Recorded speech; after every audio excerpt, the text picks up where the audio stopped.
2018 August 16ರಂದು ಭಾರತದ ಮಾಜಿ ಪ್ರಧಾನಿ ಅಟಲ್ ಬಿಹಾರಿ ವಾಜಪೇಯಿ ಅವರು ದೆಹಲಿಯ ಏಮ್ಸ್ನಲ್ಲಿ ಕೊನೆಯುಸಿರೆಳೆದರು. ಅಟಲ್ ಬಿಹಾರಿ ವಾಜಪೇಯಿ ಅವರು 1924 ಡಿಸೆಂಬರ್ 25ರಂದು ಗ್ವಾಲಿಯರ್ನಲ್ಲಿ ಜನಿಸಿದರು. ಅವರು ಭಾರತೀಯ ಜನಸಂಘದಿಂದ ತಮ್ಮ ರಾಜಕೀಯ ಜೀವನವನ್ನು ಪ್ರಾರಂಭಿಸಿದರು.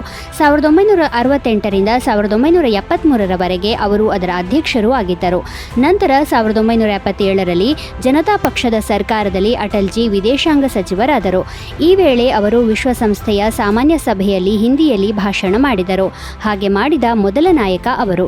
ಅದೇ ಸಮಯದಲ್ಲಿ 1980ರಲ್ಲಿ ಭಾರತೀಯ ಜನತಾ ಪಕ್ಷದ ಸ್ಥಾಪನೆಯ ನಂತರ ಅವರು ಅದರ ಪ್ರಮುಖ ನಾಯಕರಲ್ಲಿ ಒಬ್ಬರಾದರು. 4 ರಾಜ್ಯಗಳಿಂದ 6 ಲೋಕಸಭಾ ಸ್ಥಾನಗಳನ್ನು ಗೆದ್ದು ಸಂಸತ್ತನ್ನು ತಲುಪಿದ ದೇಶದ ಏಕೈಕ ರಾಜಕಾರಣಿ ಅಟಲ್ ಬಿಹಾರಿ ವಾಜಪೇಯಿ. ಉತ್ತರ ಪ್ರದೇಶದ ಲಕ್ನೋ ಮತ್ತು ಬಲರಾಂಪುರ, ಗುಜರಾತ್ನ ಗಾಂಧಿನಗರ, ಮಧ್ಯಪ್ರದೇಶದ ಗ್ವಾಲಿಯರ್ ಮತ್ತು ವಿದಿಶಾ ಹಾಗೂ ದೆಹಲಿಯ ನವದೆಹಲಿ ಕ್ಷೇತ್ರದಿಂದ ಗೆದ್ದು ಸಂಸತ್ತನ್ನು ತಲುಪಿದ ಏಕೈಕ ನಾಯಕ ಅವರು. ವಾಜಪೇಯಿ ಅವರು 3 ಬಾರಿ ಭಾರತದ ಪ್ರಧಾನಿಯಾಗಿದ್ದರು.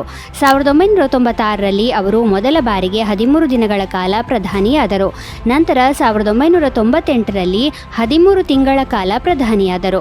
ನಂತರ ಅವರ 3ನೇ ಅವಧಿ 1999ರಿಂದ 2004ರವರೆಗೆ ಇತ್ತು. ಇದು ಅವರ ಸುದೀರ್ಘ ಅಧಿಕಾರಾವಧಿಯಾಗಿದ್ದು ಇದರಲ್ಲಿ ಅವರು ಪೂರ್ಣ 5 ವರ್ಷಗಳ ಕಾಲ ಪ್ರಧಾನಿಯಾಗಿದ್ದರು. ವಾಜಪೇಯಿ ಅವರು ಕವಿ ಮತ್ತು ಬರಹಗಾರರೂ ಆಗಿದ್ದರು. ಅವರ ಕವನಗಳು ಮತ್ತು ಬರಹಗಳು ಅವರ ಆಳವಾದ ಆಲೋಚನೆಗಳು ಮತ್ತು ಭಾವನೆಗಳನ್ನು ಪ್ರತಿಬಿಂಬಿಸುತ್ತವೆ. ಅವರ ಪ್ರಮುಖ ಕವನಗಳಲ್ಲಿ death or murder, I sing the song new ಮತ್ತು ಮೈ 51 ಪೋಯಮ್ಸ್ ಸೇರಿವೆ. ಅವರಿಗೆ 2015ರಲ್ಲಿ ಭಾರತದ ಅತ್ಯುನ್ನತ ನಾಗರಿಕ ಗೌರವವಾದ ಭಾರತ ರತ್ನವನ್ನು ನೀಡಲಾಯಿತು. ಇದಲ್ಲದೆ ಅವರಿಗೆ ಪದ್ಮವಿಭೂಷಣ ಮತ್ತು ಇತರ ಹಲವು ಪ್ರಶಸ್ತಿಗಳನ್ನು ನೀಡಲಾಗಿದೆ. 1765ರ ಆಗಸ್ಟ್ 16ರಂದು ಕೊಯಿಲಹಾಬಾದ್ 2ನೇ ಒಪ್ಪಂದಕ್ಕೆ ಸಹಿ ಹಾಕಲಾಯಿತು. ಈ ಒಪ್ಪಂದವನ್ನು ಇಂಗ್ಲಿಷ್ನಲ್ಲಿ ಟ್ರೀಟಿ ಆಫ್ ಅಲಹಾಬಾದ್ ಎಂದು ಕರೆಯಲಾಗುತ್ತದೆ. ಈಸ್ಟ್ ಇಂಡಿಯಾ ಕಂಪನಿ ಮತ್ತು ಅವಧ್ನ ನವಾಬ ಶುಜಾವುದ್ದೌಲಾ ನಡುವೆ ಈ ಒಪ್ಪಂದವನ್ನು ಮಾಡಲಾಯಿತು. 1757ರಲ್ಲಿ ಪ್ಲಾಸಿ ಕದನ ಮತ್ತು 1764ರಲ್ಲಿ ಬಕ್ಸಾರ್ ಕದನದಲ್ಲಿ ಬ್ರಿಟಿಷರ ವಿಜಯದ ನಂತರ ಬಂಗಾಳ, ಬಿಹಾರ ಮತ್ತು ಒರಿಸ್ಸಾದಲ್ಲಿ ಅವರ ಸ್ಥಾನವನ್ನು ಬಲಪಡಿಸಲಾಯಿತು ಎಂದು ಹೇಳಲಾಗುತ್ತದೆ. ಬಕ್ಸಾರ್ ಕದನದ ನಂತರ ಅವಧ್ ನವಾಬ ಶುಜಾವುದ್ದೌಲಾ ಬ್ರಿಟಿಷರೊಂದಿಗೆ ರಾಜಿ ಮಾಡಿಕೊಳ್ಳಲು ನಿರ್ಧರಿಸಿದ್ದ. ಈ ಒಪ್ಪಂದದ ಅಡಿಯಲ್ಲಿ ಅಲಹಾಬಾದ್ ಮತ್ತು ಕಾರಾ ಹೊರತುಪಡಿಸಿ ಅವಧ್ನ ಉಳಿದ ಭಾಗವನ್ನು ಶುಜಾವುದ್ದೌಲಾಗೆ ಹಿಂದಿರುಗಿಸಲಾಯಿತು.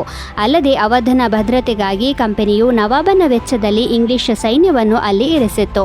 ಕಂಪನಿಯು ಅವಧ್ನಲ್ಲಿ ತೆರಿಗೆ ಮುಕ್ತ ವ್ಯಾಪಾರ ಮಾಡುವ ಹಕ್ಕನ್ನು ಸಹ ಪಡೆದುಕೊಂಡಿತು.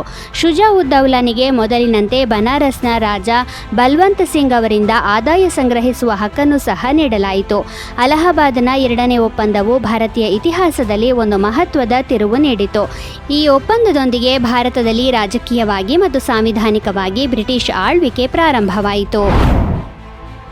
ರಾಮಕೃಷ್ಣ ಪರಮಹಂಸರು 1886ರ ಆಗಸ್ಟ್ 16ರಂದು ಕೊನೆಯುಸಿರೆಳೆದರು. ಅವರು ಭಾರತದ ಶ್ರೇಷ್ಠ ಸಂತ, ಆಧ್ಯಾತ್ಮಿಕ ಗುರು ಮತ್ತು ಚಿಂತಕರಾಗಿದ್ದರು. ರಾಮಕೃಷ್ಣ ಪರಮಹಂಸರ ನಿಜವಾದ ಹೆಸರು ಗದಾಧರ ಚಟ್ಟೋಪಾಧ್ಯಾಯ. ರಾಮಕೃಷ್ಣ ಪರಮಹಂಸರು 1836ರ ಫೆಬ್ರವರಿ 18ರಂದು ಪಶ್ಚಿಮ ಬಂಗಾಳದ ಕಮರ್ಪುಕುರ್ ಗ್ರಾಮದಲ್ಲಿ ಜನಿಸಿದರು. ಅವರು ಬಾಲ್ಯದಿಂದಲೂ ಧಾರ್ಮಿಕ ಪ್ರವೃತ್ತಿಗಳು ಮತ್ತು ಆಧ್ಯಾತ್ಮಿಕತೆಯ ಪ್ರಭಾವವನ್ನು ಅನುಭವಿಸಿದರು. ಆದ್ದರಿಂದ ಅವರು ದೇವರನ್ನು ಪ್ರಾಪ್ತಿಸಿಕೊಳ್ಳಲು ಕಠಿಣ ಧ್ಯಾನ ಮತ್ತು ಭಕ್ತಿಯ ಜೀವನವನ್ನು ನಡೆಸಿದರು. ರಾಮಕೃಷ್ಣ ಪರಮಹಂಸರು ದಕ್ಷಿಣೇಶ್ವರದ ಕಾಳಿ ದೇವಸ್ಥಾನದ ಅರ್ಚಕರಾಗಿ ಸೇವೆ ಸಲ್ಲಿಸಿದರು. ವೇದಾಂತ ಸನ್ಯಾಸಿ ತೋತಾಪುರಿ ಅವರು 1865ರಲ್ಲಿ ರಾಮಕೃಷ್ಣರಿಗೆ ಸನ್ಯಾಸ ದೀಕ್ಷೆ ನೀಡಿದರು. ರಾಮಕೃಷ್ಣರು ನಂತರ ದೇವಾಲಯದ ಸಂದರ್ಶಕರ ನಡುವೆ ಗುರುವಾಗಿ ವ್ಯಾಪಕ ಮೆಚ್ಚುಗೆಯನ್ನು ಪಡೆದರು. ಅವರ ಮರಣದ ನಂತರ ಅವರ ಮುಖ್ಯ ಶಿಷ್ಯ ಸ್ವಾಮಿ ವಿವೇಕಾನಂದರು ಭಾರತ ಮತ್ತು ಪಶ್ಚಿಮದ ದೇಶಗಳಲ್ಲಿ ಅವರ ವಿಚಾರಗಳನ್ನು ಜನಪ್ರಿಯಗೊಳಿಸಿದರು. ರಾಮಕೃಷ್ಣ ಪರಮಹಂಸರು ಎಲ್ಲ ಧರ್ಮಗಳ ಅಂತಿಮ ಉದ್ದೇಶ ಒಂದೇ ಎಂದು ನಂಬಿದ್ದರು. ಅವರು ದೇವರನ್ನು ಪಡೆಯಲು ಭಕ್ತಿ ಮತ್ತು ಸತ್ಯದ ಮಾರ್ಗವನ್ನು ಅನುಸರಿಸಬೇಕು ಎಂದು ನಂಬಿದ್ದರು. ಅವರ ಜೀವನ ಮತ್ತು ಅವರ ಬೋಧನೆಗಳು ಪ್ರೀತಿ, ಸೇವೆ ಮತ್ತು ಮಾನವೀಯತೆಯ ಸಮರ್ಪಣೆಯನ್ನು ಆಧರಿಸಿದ್ದವು. 1930 ಆಗಸ್ಟ್ 16ರಂದು ಪ್ರಪಂಚದ ಮೊದಲ ಮಾತು ಸಹಿತ ಬಣ್ಣದ ಕಾರ್ಟೂನ್ ಫಿಡೆಲ್ ಸ್ಟಿಕ್ಸ್ ಬಿಡುಗಡೆಯಾಯಿತು. ಈ ಕಾರ್ಟೂನ್ ಅನ್ನು ಉಬ್ ಐವರ್ಕ್ಸ್ ರಚಿಸಿದ್ದರು. ಆರಂಭಿಕ ಡಿಸ್ನಿ ವ್ಯಂಗ್ಯಚಿತ್ರಗಳ ರಚನೆಯಲ್ಲಿ ವಾಲ್ಟ್ ಡಿಸ್ನಿಯೊಂದಿಗೆ ಕೆಲಸ ಮಾಡುವಲ್ಲಿ, ವಿಶೇಷವಾಗಿ ಮಿಕ್ಕಿ ಮೌಸ್ ಪಾತ್ರ ಮಾಡುವಲ್ಲಿ ಯುಬಿ ಐವರ್ಕ್ಸ್ ಪ್ರಮುಖ ಪಾತ್ರ ವಹಿಸಿದ್ದರು. ಐವರ್ಕ್ಸ್ ತನ್ನ ಸ್ವಂತ ಸ್ಟುಡಿಯೋವನ್ನು ಸ್ಥಾಪಿಸಲು ಮತ್ತು ಫಿಡೆಲ್ ಸ್ಟಿಕ್ಗಳನ್ನು ರಚಿಸಲು ಡಿಸ್ನಿಯಿಂದ ಬೇರ್ಪಟ್ಟರು. ಫಿಡೆಲ್ ಸ್ಟಿಕ್ಸ್ನಲ್ಲಿನ ಮುಖ್ಯ ಪಾತ್ರವೆಂದರೆ ಫ್ಲಿಪ್ ದಿ ಫ್ರಾಗ್ ಎಂದು ಕರೆಯಲ್ಪಡುತ್ತಿದ್ದ ಒಂದು ಕಪ್ಪೆ. ಈ 6 ನಿಮಿಷಗಳ ಶಾರ್ಟ್ ಫಿಲ್ಮ್ನಲ್ಲಿ ಈ ಕಪ್ಪೆ ಸಂಗೀತವನ್ನು ನುಡಿಸುವುದು ಮತ್ತು ನೃತ್ಯ ಮಾಡುವುದು ಕಂಡುಬರುತ್ತದೆ. 2 ಬಣ್ಣದ ಟೆಕ್ನಿಕಲರ್ ಬಣ್ಣ ಅನಿಮೇಷನ್ ಪ್ರಕ್ರಿಯೆಯನ್ನು ಬಳಸಿಕೊಂಡು ಫಿಡೆಲ್ ಸ್ಟಿಕ್ಗಳನ್ನು ರಚಿಸಲಾಗಿತ್ತು. ಆ ಕಾಲದ ಅತ್ಯಾಧುನಿಕ ತಂತ್ರಜ್ಞಾನ ಇದಾಗಿದ್ದು ಇದರ ಬಗ್ಗೆ ಪ್ರೇಕ್ಷಕರಲ್ಲಿ ಕುತೂಹಲವಿತ್ತು.